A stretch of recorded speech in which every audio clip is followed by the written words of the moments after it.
The Arizona sun scorched bare skin. Hooves thundered behind her like death closing in. An Apache girl sprinted along the old Chiricahua Trail, barefoot, breath ragged, a hide-wrapped bundle clutched tight against her chest. She skidded to a sudden stop. In front of her stood a lone white man beside a broken fence line. Pliers in hand, no horse, no gun. Only the dead eyes of a man who had buried his heart years ago. At the far end of the valley, 3 riders appeared, red dust boiling behind them. Coming fast, faster. The man silently held out the reins of his horse.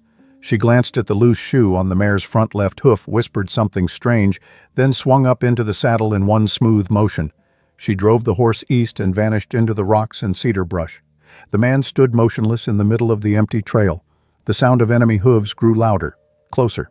Marcus Webb was 43 years old, lean, weathered, built by 15 years of fixing fences alone. He knew every fence post on his ranch the way some men know their children's faces, every rise in the land, every hollow that held water after rain, every rock that would turn an ankle if you weren't paying attention. He knew it all, because knowing things was safer than feeling them. And Marcus Webb hadn't felt much of anything in a long time. The morning started the way it always started. Coffee, black, no sugar because he'd run out 3 weeks ago and hadn't bothered riding into town. Sugar was for people who cared about small pleasures. Marcus had stopped caring about pleasure, small or otherwise. He sat on the porch, the same spot, the same chair, the same view, watched the sun climb over the eastern ridge the way it had climbed every morning since the world began. The light came slow, gold first, then white, then that particular Arizona brightness that made you squint even when you didn't want to. Marcus didn't squint. He just looked, the way he always looked, at nothing in particular, at everything that used to matter, at a world that had kept spinning even after his stopped. There was a photograph inside, on the table by the window. He walked past it every morning, never looked directly at it, but always knew it was there. Sarah, his wife, 22 years old in that picture, wearing the blue dress she'd made herself, standing in front of this very cabin, before everything went wrong. Sarah had died on October 17, 1871, the baby with her, Daniel, named after Marcus's father. The midwife said sometimes it just happens. Sometimes babies aren't meant for this world. Marcus had nodded. Because what else do you do when someone says something that stupid? He'd buried them on the hill, behind the cabin, under the cottonwood. In the cradle he'd spent 2 months building. 2 names, 1 date, no scripture. After that, Marcus stopped talking much, stopped planning for any future beyond the next day's work. Better to work, to survive, to exist without expecting anything more than existence. Owen had shown up 6 months after the funeral, drifter, looking for work, good with horses, good with cattle, good with silence. That last part was what made Marcus hire him. 17 years now. Owen lived in the bunkhouse. They took meals together sometimes. Owen would talk about the cattle, the weather, the fence line, never about himself, never about his past. Marcus appreciated that. The not asking, the not telling. Cole had arrived 2 seasons ago. Younger, maybe 25, talked more than Owen, smiled more, which made Marcus trust him less. But the ranch needed help, so Cole stayed, worked hard enough. But there was something about him, a watchfulness, a calculation, like he was always measuring, always figuring angles. Marcus watched Cole. The way you watch a horse you're not quite sure is broken yet. This particular morning, August 14th, 1887. Marcus finished his coffee. The sun was already climbing, heat building. He walked to the barn. Owen was already there, mucking stalls. "Morning," Owen said. Marcus grunted. "Fence line's down on the east pasture," Owen said. Marcus nodded. "I'll ride out." "Want company?" "No." Marcus saddled his horse. Copper, a bay mare, 11 years old, steady, reliable. Sarah had named her. Marcus ran his hand along Copper's neck, felt the warmth of her, the solidness. He rode east, through the scrubland, past the north pasture where the cattle grazed. The land rolled, gentle, deceptive. This country didn't forgive mistakes. Marcus respected that. The Chiricahua Trail ran along the eastern edge of his property. Old trail, used by Apache for generations. Marcus didn't use it much. He left it alone. Let people pass. The Apache did the same. He reached the fence line, wire down in 2 places. Marcus dismounted, pulled his tools from the saddlebag, wire cutters, pliers, leather gloves. He worked methodically. Good enough. Not perfect, but good enough. That's when he saw her. At first, just movement. A shape, fast, along the eastern edge of the trail. A girl. No, a young woman. On foot. Moving fast. Apache. That was clear even from 100 yards, the way she moved, the deerskin dress, the moccasins, the long black hair tied back. She was young, maybe 18, and alone. She carried something. A bundle, wrapped in hide, held tight against her side. Marcus watched her. She was running, with the specific economy of someone who'd been running for hours. He looked past her, down the trail, south, dust, a cloud of it, maybe half a mile back. 3 horses, moving hard, coming fast. Marcus's jaw tightened. The dust cloud was closing. Fast. She wasn't going to make the tree line to the north before they reached her. Simple calculation. They would catch her. In maybe 10 minutes, maybe less. He stood there, holding the wire cutters, thinking about a great many things very quickly. He thought about his ranch, 4 miles west, in no need of extra trouble. He thought about the 3 riders behind her, who could be anything. He thought about Sarah, which he tried not to do. Sarah would have helped. Without thinking, without calculating. She would have seen a young woman in trouble, and she would have acted. Marcus wasn't Sarah. He'd spent 16 years making sure of that, making sure he never cared enough to get hurt again, making sure nothing could touch him. And then, for the first time in 16 years, Marcus Webb did something impulsive. He swung down off Copper. The girl stopped, finally, turned, looked at him. Her eyes were dark, level, unreadable. No fear in them, just assessment. Marcus held the reins out toward her, didn't speak. She looked at the reins, then at him, then back at the dust cloud behind her. Closer now. She took the reins. Her hands were small, brown, calloused. She looked at the reins for a moment, then at Copper, ran her hand along the mare's neck, checking. Then she looked back at Marcus, and spoke. English. Careful. Precise. Left front shoe is loose. Marcus blinked. Of all the things he'd expected her to say, that was not it. She was telling him his horse needed work, while she was running for her life, while 3 men were closing in behind her. She'd noticed his horse had a loose shoe, and she was telling him. Because even in crisis, some things mattered. Marcus didn't know what to say, so he said nothing, just nodded. She mounted. One smooth motion, adjusted the bundle under her arm, looked at Marcus one more time. Something passed between them. Recognition. Then she turned Copper east, away from the trail, into the broken country between the cedar stands. And she rode. Marcus stood in the middle of the trail, watched her go, watched until they disappeared into the rocks and cedars. His heart was pounding. His hands were shaking. From something he couldn't name, not fear but shock at himself. Adrenaline, life, the feeling of doing something that mattered. He turned and watched the dust cloud get closer. 3 riders, white men. Not Apache, roughly dressed. But the horses too good, the saddles too expensive. These were men who got paid, well, to do things other men didn't want to do. They pulled up short when they saw him, standing there, alone. No horse. The one in front had a red bandana around his neck, eyes that moved fast. You see an Apache girl come through here? No greeting, just the question. Marcus looked up at him. Steady. Been standing here about 5 minutes, Marcus said. Haven't seen much of anything. The lie came easy. The man's eyes narrowed. He looked at the hoof prints, fresh, clear, leading east. Then at Marcus, standing in the middle of a trail, without a horse. Those your tracks, the man said. Could be, Marcus said. The man's jaw tightened. His hand moved, near his belt, ready. Marcus didn't move, didn't flinch. His hands hung loose at his sides. Because here's what Marcus had learned about men who have nothing to lose. Men who have nothing to lose are dangerous, not because they're reckless, but because they're free. And the man on the horse saw it, saw that he was looking at someone who would not be intimidated. The calculation happened fast. Was this worth it? The math didn't work out. Keep moving, the man said to his companions. They rode east, at a different angle than the girl had gone. Marcus watched them, until they disappeared. Then he stood there, alone, with no horse, 4 miles from home, the sun climbing toward noon. His hands were still shaking. He looked at them, not from fear, from shock at himself.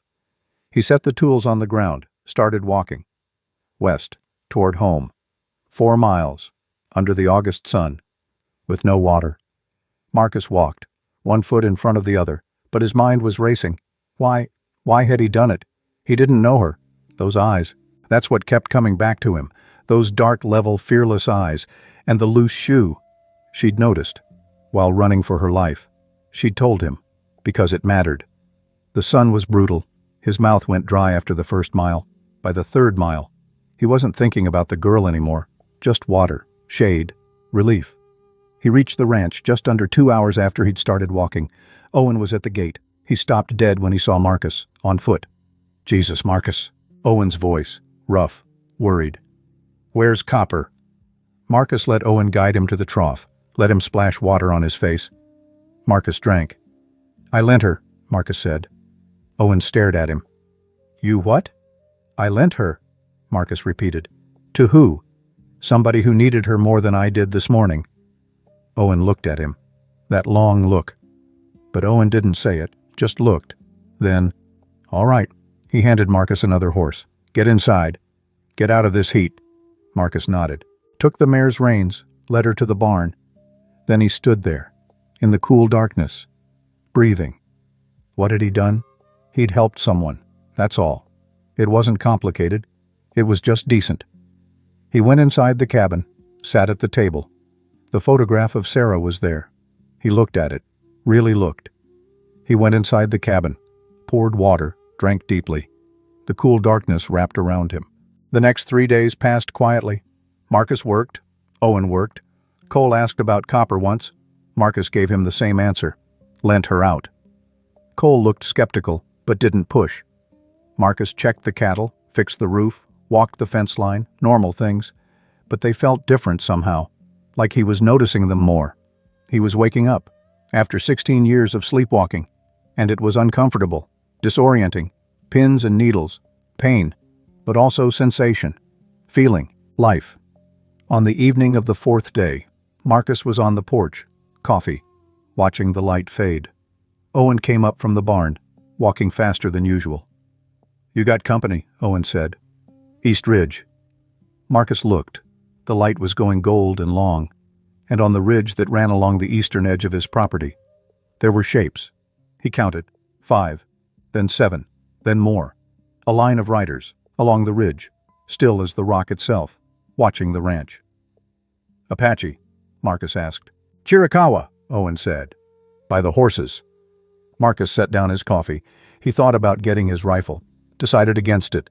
Reaching for a gun when someone is watching you is a message. "Let's wait," Marcus said. Owen nodded, took up position on the porch, his rifle across his knees. They waited. The riders on the ridge didn't move. The light faded, gold to orange, orange to red, red to purple, purple to black. And when the last of it was gone, the riders were gone. Marcus stayed on the porch, looking east, into the darkness. It was a message, obviously. But what did it say? No way to know, not yet.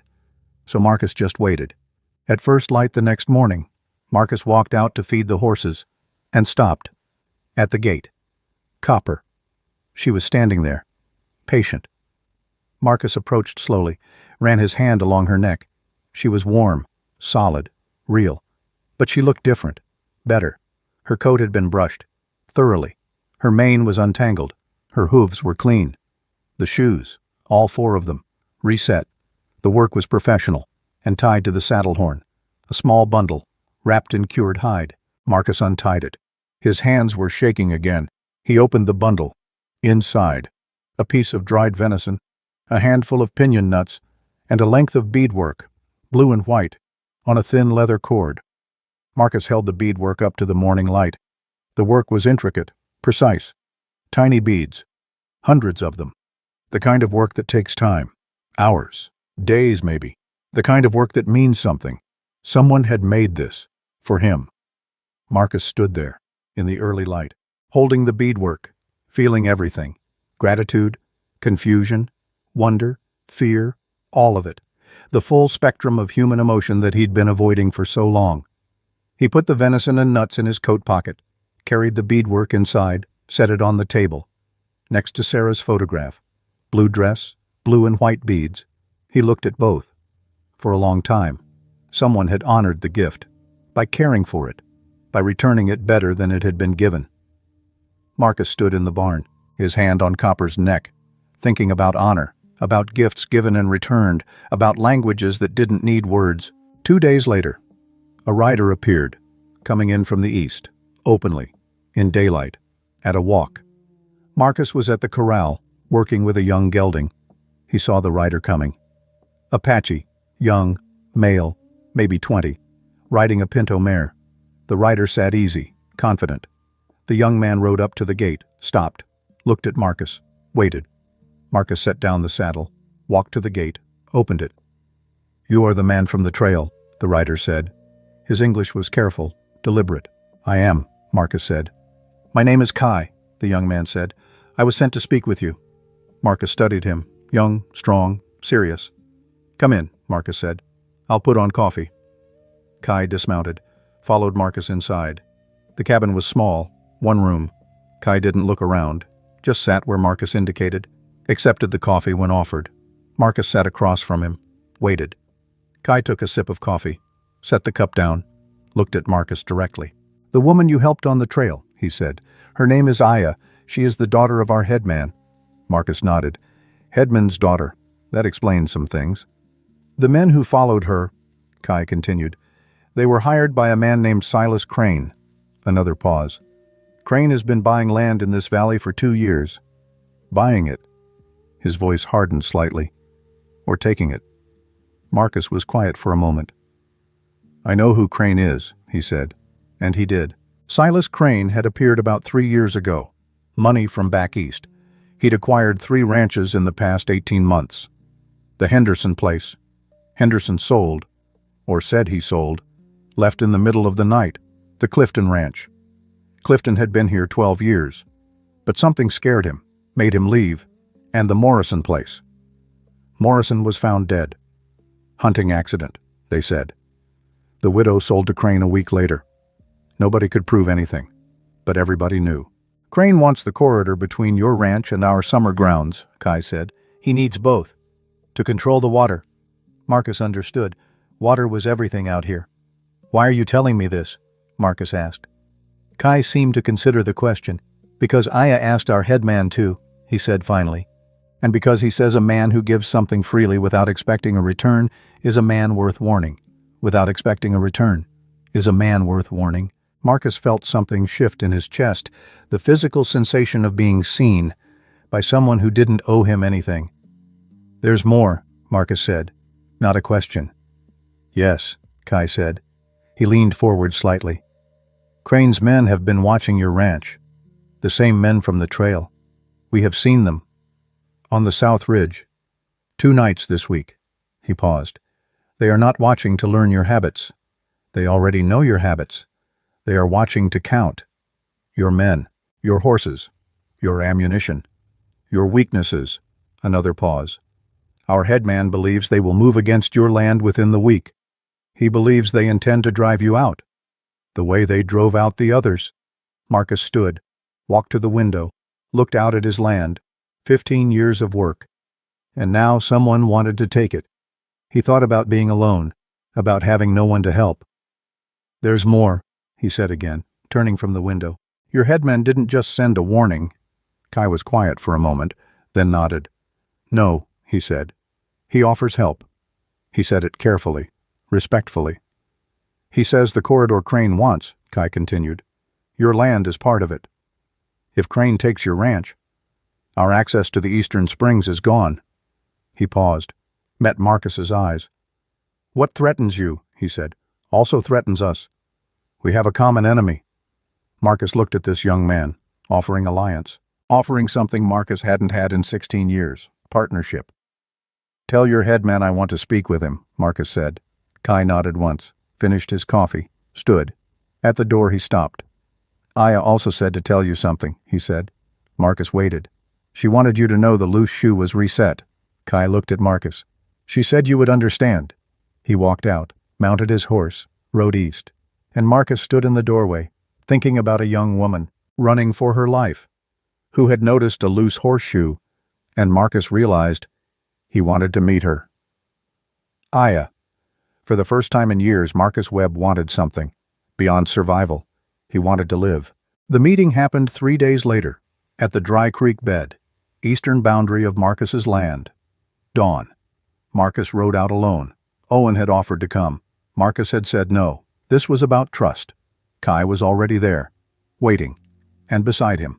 An older man, 60 maybe, silver threading his hair, face lined but strong, eyes that held weight. The headman, Nathan. Marcus dismounted. Nathan dismounted. They stood facing each other, 10 feet of cracked earth between them. Neither man moved, neither spoke, just looked, measured, assessed. Marcus saw strength, dignity, caution. Nathan spoke. Apache. Fluid. Kai translated. He says you gave something freely to someone you did not know. Kai paused. He asks if you understood what it would cost you. Marcus thought about that, considered it honestly. Not entirely, he said finally. I understood it was a risk. I didn't know yet how much of one. Kai translated. Nathan listened, nodded slowly, spoke again. He says, Kai translated, a man who does the right thing knowing it is a risk is worth more than a man who waits until the risk is gone. Pause. He says many men wait for the risk to be gone. It never is. Marcus felt something settle in his chest. Recognition. This man understood. He's right about that, Marcus said. A long pause. Then Nathan spoke at length. Kai translated carefully. He says Crane is not simply a man who wants land. He is a man who understands that water is power in this country. He has done this before, in other places. He knows what resistance looks like, and he plans around it, Kai continued. The men he has watching your ranch. They are here to count. Your hands, your horses, your ammunition. Because when Crane moves, he does not move until he knows the arithmetic favors him. Marcus absorbed this. Crane was methodical, patient, ruthless. So we changed the arithmetic, Marcus said. Kai translated. Natan's face shifted. Something like approval, not quite a smile, but close. He spoke briefly. He says yes, Kai said. That is exactly it. And something happened between them. Marcus and Nathan, an understanding, unspoken, but real. They spent the next hour at the Dry Creek bed, talking, planning, sharing what they each knew. Nathan knew the land, every inch of it. His people had lived here for generations. He knew where water ran underground, where men could hide, where horses could go, the wind patterns, the animal trails. He knew this valley intimately. Marcus knew Crane, not personally, but the type. They used fear, pressure, legal manipulation, cut fences, poisoned wells, made life unbearable until you sold. They used the law when it suited them, had sheriffs in their pocket, judges, land surveyors. The South Ridge, Natan said through Kai. That is where they watch from. 2 men, rotating. They have a camp 6 miles south. 8 riders total. 2 were soldiers. You can tell by how they sit their horses. These are not cowboys. These are men trained to kill. Marcus filed that away. Soldiers. That changed things. What about the law? Marcus asked. Sheriff, Nathan's expression darkened. He spoke. Kai translated. The sheriff is Crane's man. Bought. 2 years ago. When Henderson's well was poisoned. We told the sheriff.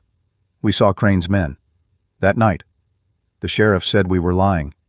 Marcus felt anger rise, but he pushed it down. So we're on our own, Marcus said. Yes, Kai said. We are on our own. Marcus looked at Nathan, made a decision. Tell him, Marcus said to Kai. Tell him the truth. Pause. I have 2 men. Owen, loyal, 17 years. Cole, newer, 2 seasons. I don't know if I can trust Cole. Pause. I have ammunition for maybe 3 days of fighting, if we're careful. I have 30 head of cattle. Not enough to matter. Pause. I have no friends in town. No allies. I spent 15 years making sure I had no debts. No obligations. Longer pause. That served me well. Until now. He stopped, looked at Natan. Tell him I thought being invisible meant being safe. Tell him I was wrong. Kai translated, slowly, carefully. Nathan listened. His face didn't change, but something in his eyes did, a softening. He spoke. He says, Kai translated, you have been trying to disappear.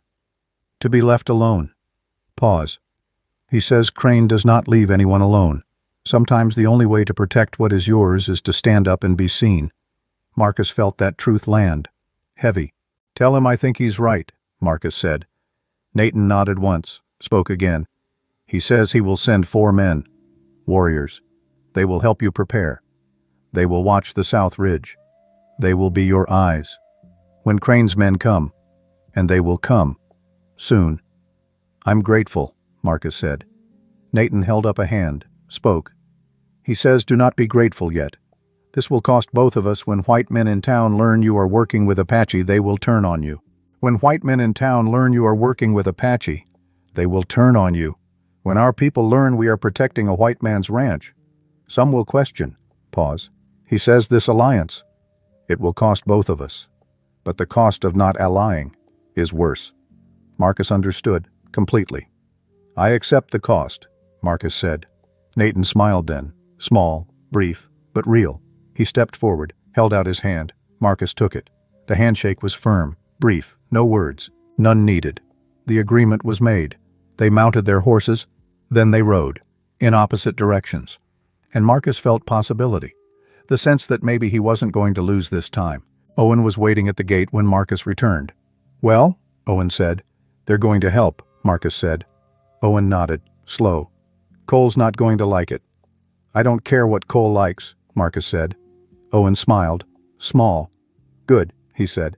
The next day, just before noon, 4 riders appeared, coming from the east. Apache, young, strong. Marcus met them at the gate. Kai was with them. 3 others Marcus didn't know. This is Tahoma, Kai said. A tall man, maybe 25, scar across his cheek. He is our best scout.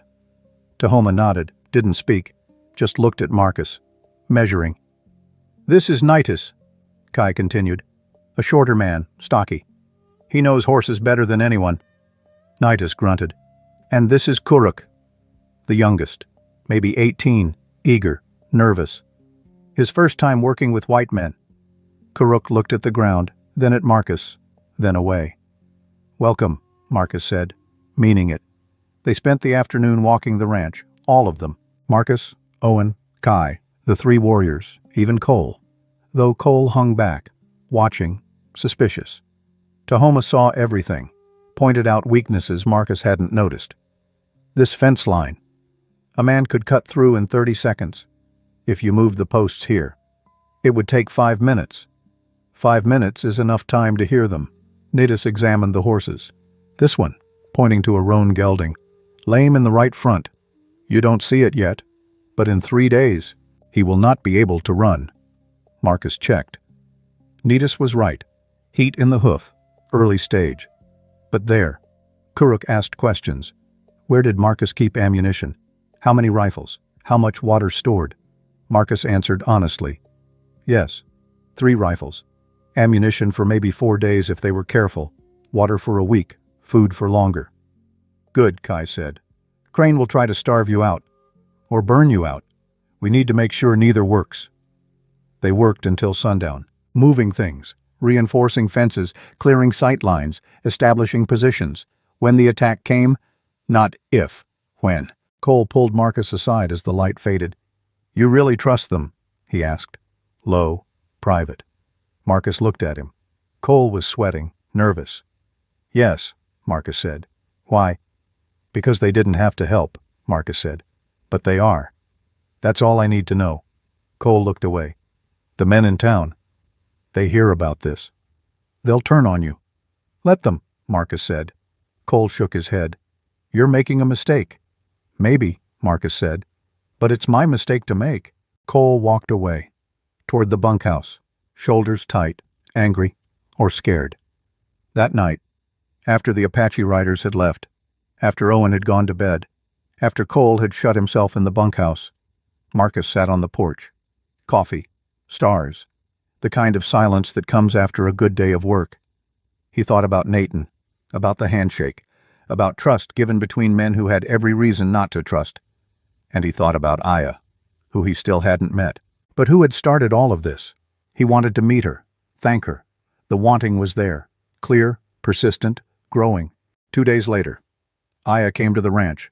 Marcus was at the corral, working with the young gelding again. He saw the riders coming, 2 of them, from the east, Kai and her. Marcus's heart did something strange, skipped. He set down the lead rope, walked to the gate, tried to look calm, like his hands weren't suddenly sweating. They rode up. Kai dismounted first, then Aya. She was striking, angular, strong, dark eyes that looked at you, really looked. She wore a different dress, still deerskin, but cleaner, decorated with beadwork, blue and white. Her hair was loose today, long, black. She walked toward Marcus. Kai stayed by the horses. Marcus just stood there. She stopped, 5 feet away, looked at him. "You are the man who gave his horse," she said. English, better than Kai's, more fluid. "I am," Marcus said. His voice came out rough. He cleared his throat. "And you are the woman who noticed the loose shoe." Something flickered in her eyes. Amusement, maybe. "I am," she said. They stood there, looking at each other, neither speaking. And Marcus felt seen. The same feeling from the trail, not just his face, but him. All the broken parts, all the lonely years. She saw it, and didn't look away. "Thank you," she said finally. "For the horse. For not asking questions. For lying to the men who chased me." "You don't need to thank me," Marcus said. "Yes," she said. "I do." Pause. "Those men. They work for Crane. He wants our land. And yours. He sent them to find me. To bring me back. To use me to pressure my father." Marcus felt anger again, cold this time. "Did they hurt you?" he asked.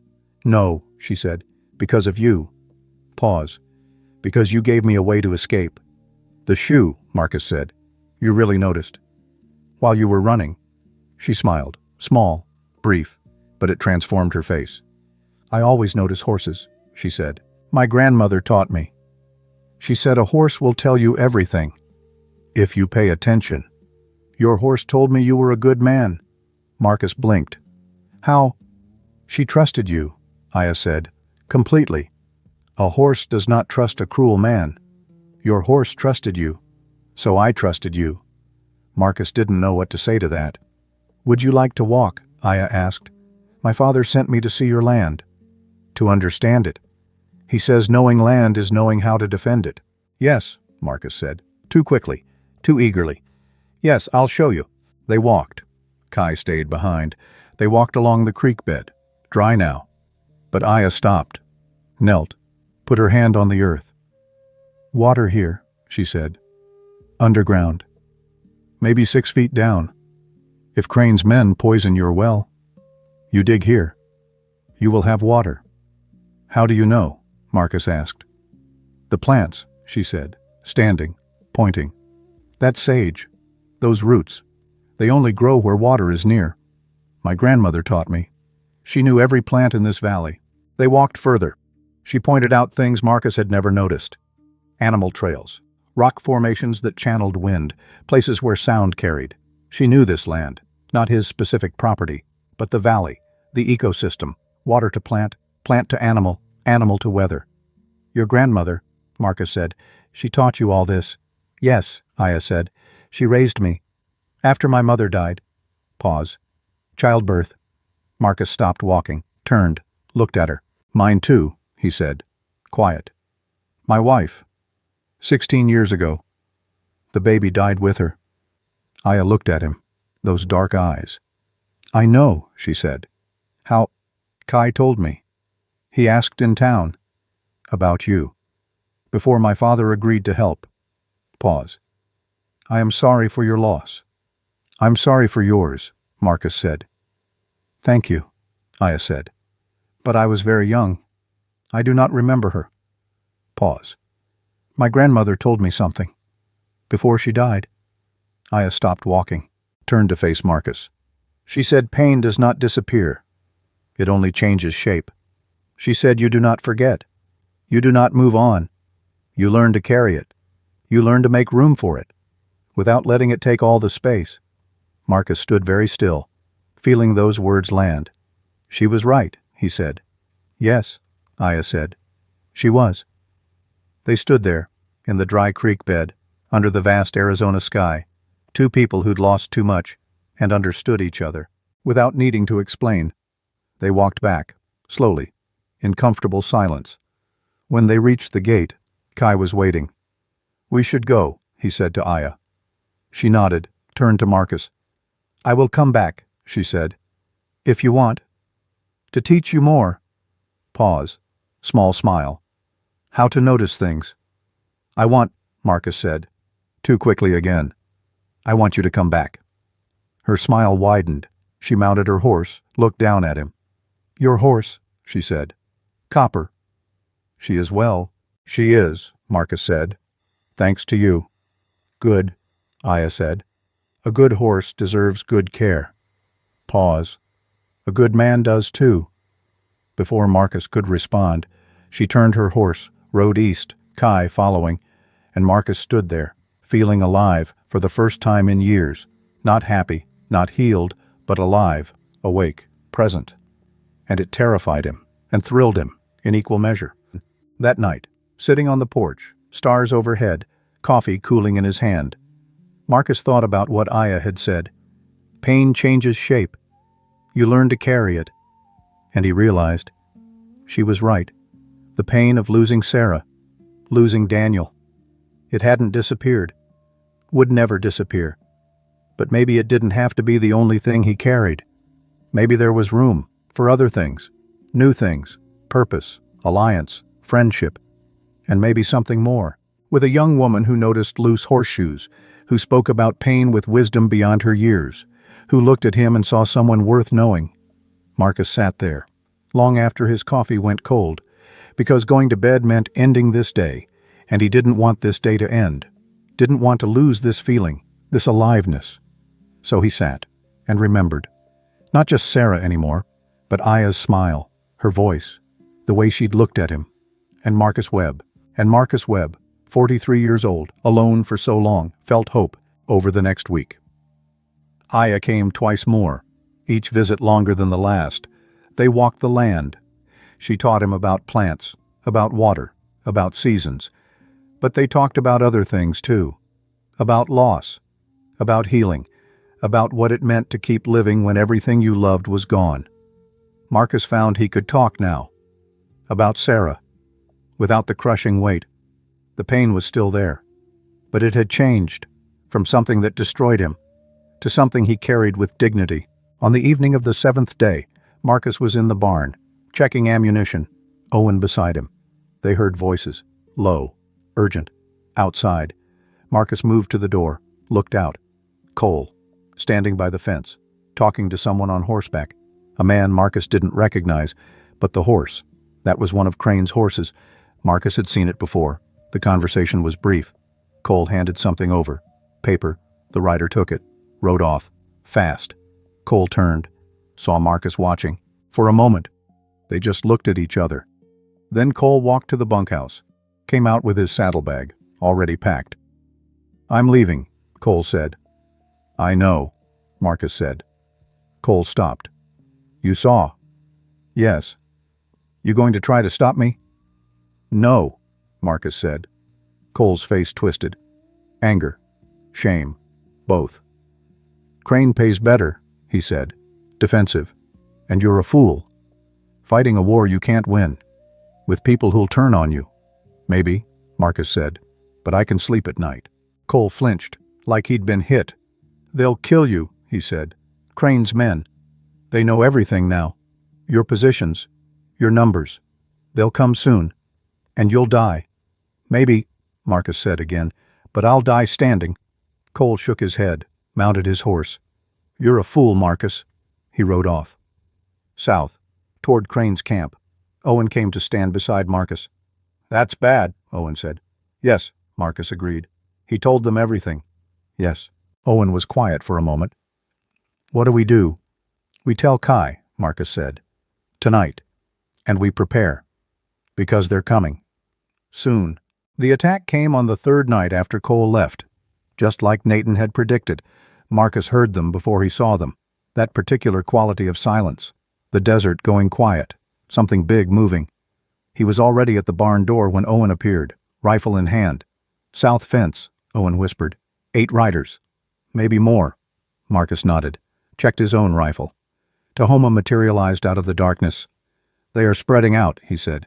4 at fence. 2 moving to barn. 2 to house. "Positions," Marcus said. They moved. Owen to the root cellar. Stone walls. Good cover. Marcus to the barn loft. Height advantage. Tahoma disappeared.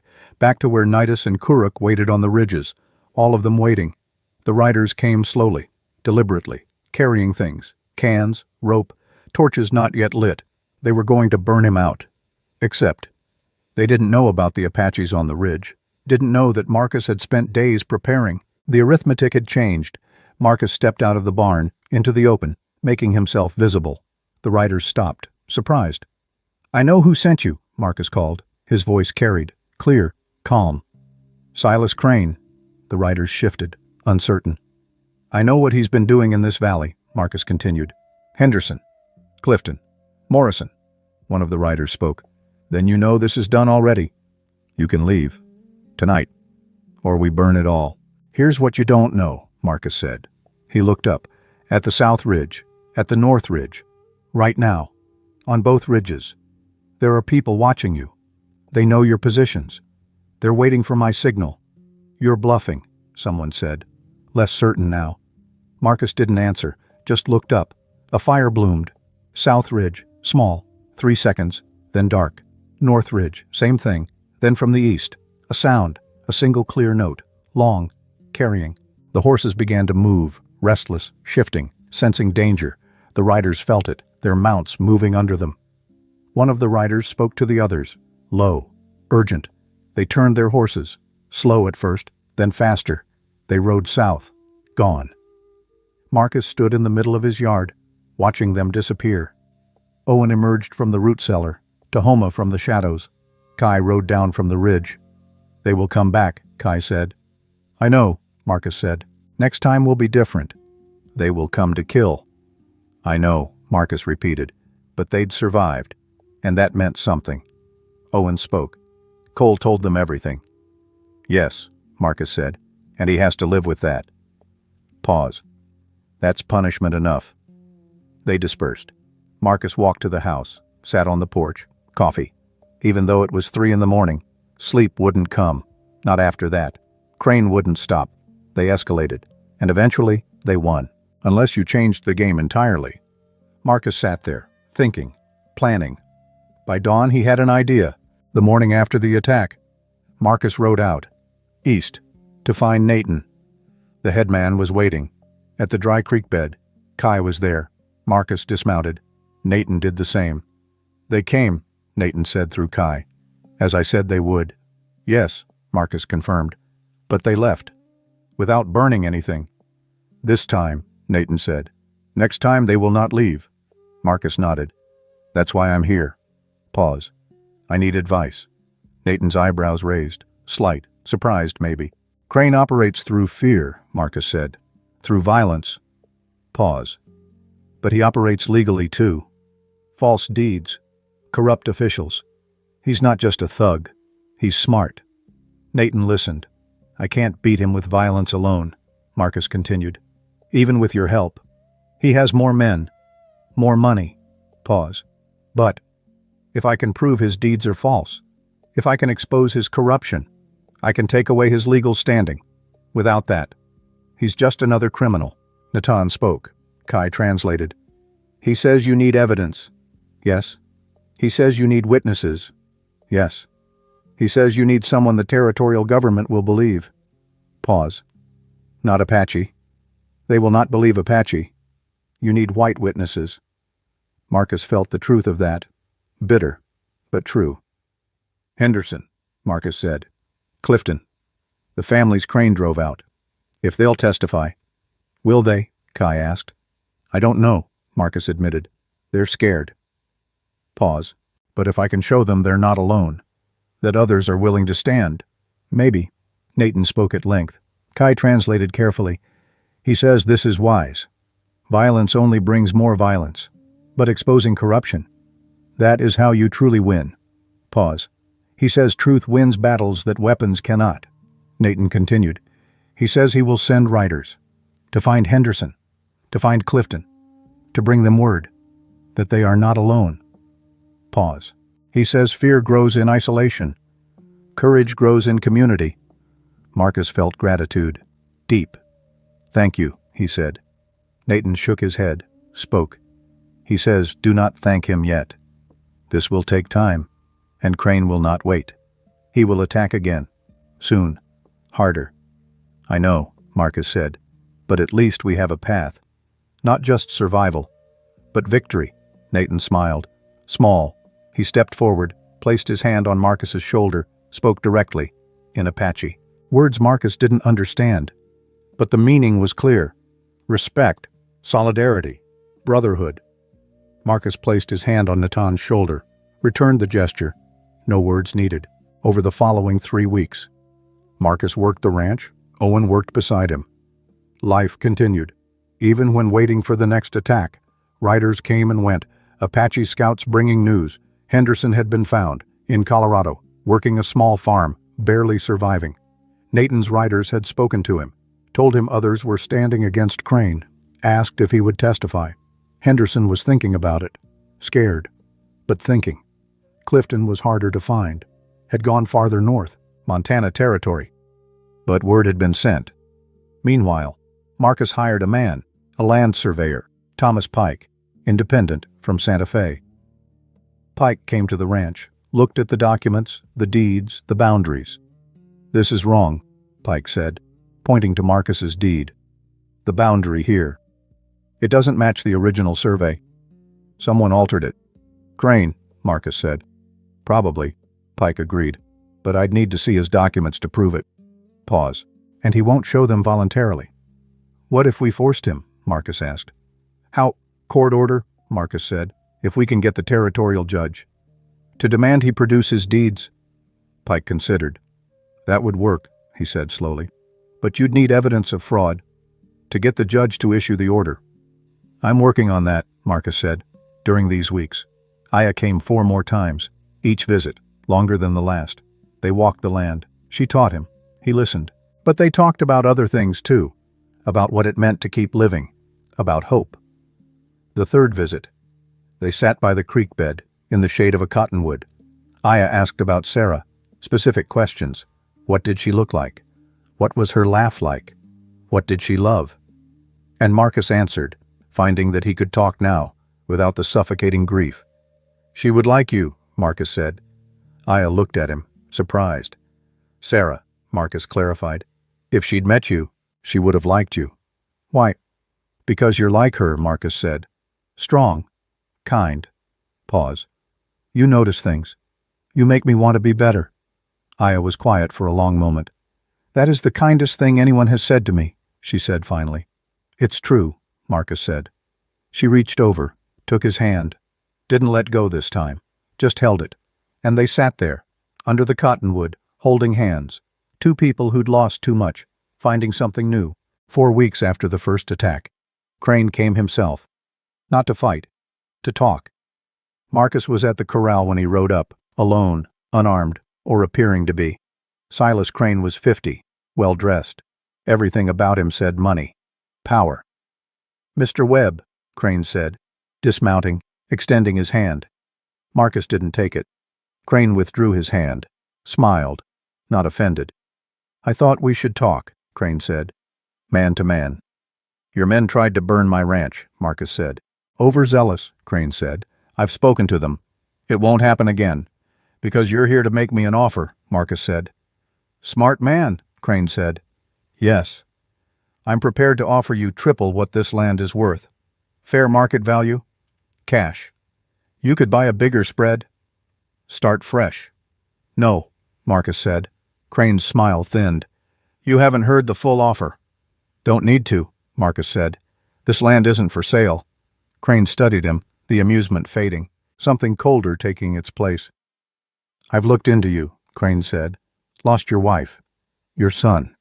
16 years ago. Pause. That's a long time to be alone, Marcus's hands clenched, but he said nothing. I understand loss, Crane continued. I lost a son too. Different circumstances. But the pain is the same. Pause. I decided after my son died, never to be weak again. Pause. Money is power. Land is power. I have both, and I'm offering you a chance to walk away with your life. Some things aren't for sale, Marcus said. Everything is for sale, Crane said, if you offer enough. Then you can't afford this, Marcus said. Crane's expression went hard. I'm trying to be reasonable, he said, but my patience has limits. Pause. Take the offer. Leave, or I will make you leave. I know what you did to Henderson, Marcus said, to Clifton, to Morrison. You know nothing, Crane said. I know enough, Marcus said, and soon everyone else will too. Crane stepped closer, menacing now. You think your Apache friends scare me? They don't. You think you can expose me? You can't. I own this valley. The sheriff. The judge. The land office. Pause. You are one man. Alone. Pause. I could have you killed tonight. No one would question it. Marcus met his eyes. Steady. Then do it, Marcus said quietly. Because I'm not leaving. They stared at each other. A test of wills. Crane broke first, stepped back. You're a fool, he said. Maybe, Marcus agreed. But I'm a fool with honor. Pause. Which is more than you have. Crane's jaw clenched. He walked to his horse, mounted. You could have walked away rich, he said. Now you'll leave with nothing. If you leave at all. He rode off, fast, angry. And Marcus stood there, knowing. This was it, the point of no return. Crane would come now, with everything, and Marcus would either win or die. But he wouldn't run, not anymore. That night, Marcus gathered everyone. Owen, Kai, Nathan, Tahoma, Netus, Kuruk, 3 other Apache warriors, and Aya. They sat around a fire, outside the cabin, under the stars. Crane came today, Marcus said. Offered to buy the land. Threatened me when I refused. Pause. He's going to come back. Soon. With overwhelming force. Not to scare me. To kill me. Silence. We will stand with you, Natan said through Kai. When he comes. I'm grateful, Marcus said. But I need to know. He looked around the circle. Why? Why are you doing this? For me, Natan spoke. Kai translated. You are not a stranger. You gave your horse to my daughter. Without question. Pause. That made you family. Marcus felt emotion rise. And more than that, Natan continued. You stand for something we value. Honor. Integrity. Pause. We fight with you. Because fighting with you is fighting for ourselves. For our children. For the right to exist without men like Crane taking everything. Marcus looked at Aya. She was watching him, those dark eyes reflecting firelight. And you, he asked. Why are you here? She stood, walked around the fire, sat beside him, close. I am here, she said, because I choose to be. Pause. Because you are worth standing with. Pause. Because when I am with you, I feel seen. Marcus's breath caught. I see you too, he said. Quiet. Only for her. She smiled, took his hand, in front of everyone, claiming it, and Marcus felt, for the first time since Sarah died, something beyond survival, a stirring he couldn't name. 3 days later, a rider came, from Santa Fe, wearing a territorial marshal's badge. Marshal Clayton, 40, hard face. Marcus Webb, he asked. Yes. I have a court order, Clayton said, pulling a document from his saddlebag. Judge Morrison wants to see you. And Silas Crane. Santa Fe. 2 weeks. Pause. Regarding disputed land claims. Marcus took the document, read it. Thomas Pike had done it, had convinced the territorial judge that there was enough evidence of fraud. The judge was ordering both men to present their deeds, their surveys, for official review. Will you comply? Clayton asked. Yes, Marcus said. Good. Clayton said. Because if you don't, I'll arrest you. Pause. And Crane too. This ends legally. One way or another. He rode off. Marcus stood there, document in hand, heart pounding. This was it. Not a battle of weapons, but of truth. If Marcus could get Henderson to testify, get Clifton, get the deeds examined, he could win, really win. 2 weeks later. Santa Fe. The courthouse was small, adobe, cool inside despite the heat. Judge Morrison presided, 70 years old, white beard, no-nonsense expression. Crane sat on one side, with 2 lawyers, expensive suits. Marcus sat on the other, with Thomas Pike, and surprisingly, Henderson. The man had come. After 2 months of hiding, he'd come to testify. Mr. Henderson, Judge Morrison said, tell the court what happened. Henderson stood, nervous, hands shaking. But he spoke. About the poisoned well, about Crane's men, about the threats, about selling his land for a fraction of its worth, because he was afraid, for his family. And you witnessed Mr. Crane's men at your well? The judge asked. No, sir, Henderson said. But the Apache did. They told me that night. They saw 2 men pouring something in the water. Crane's lawyer stood. Hearsay, Your Honor. Apache testimony is not reliable. I'll decide what's reliable, Judge Morrison said. Cold. Sit down. The lawyer sat.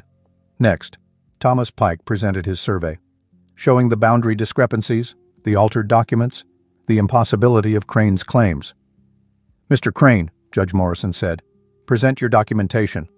Crane's lawyers produced documents, deeds, surveys, all looking official.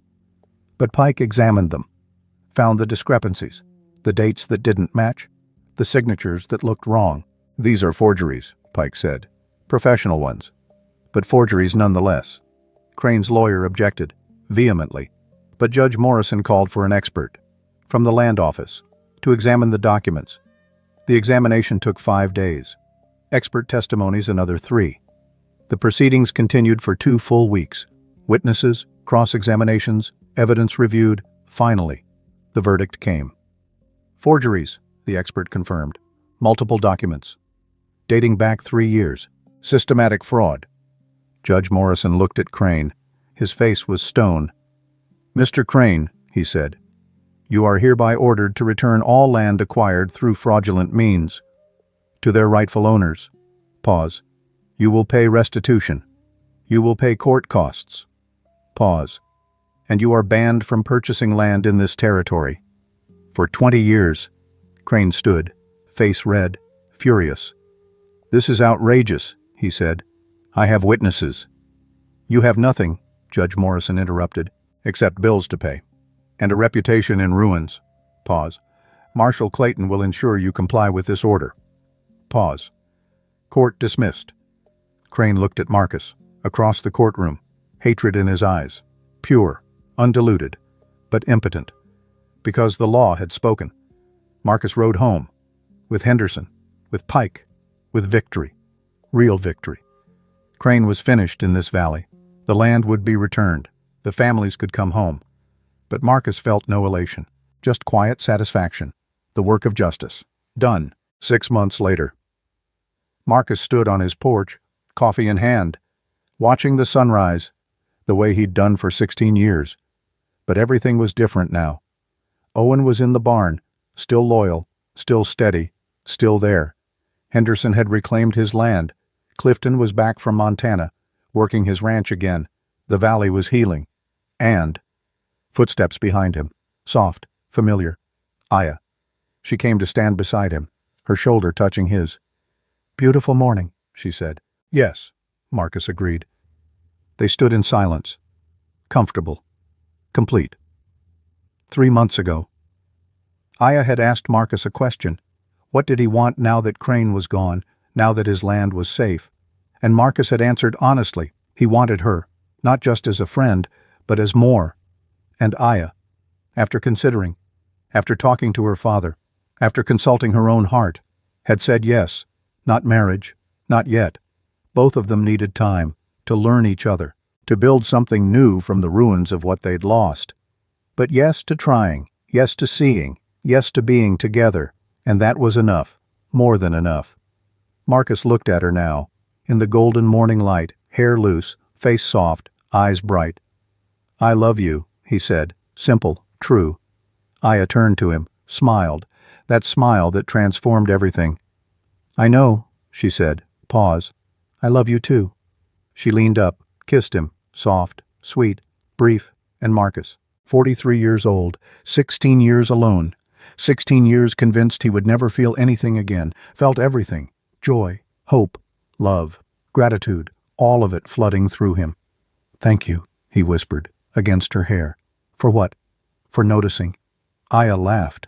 That sound, like water over stones, like music, like life itself. "Always," she said. "I will always notice." And Marcus knew.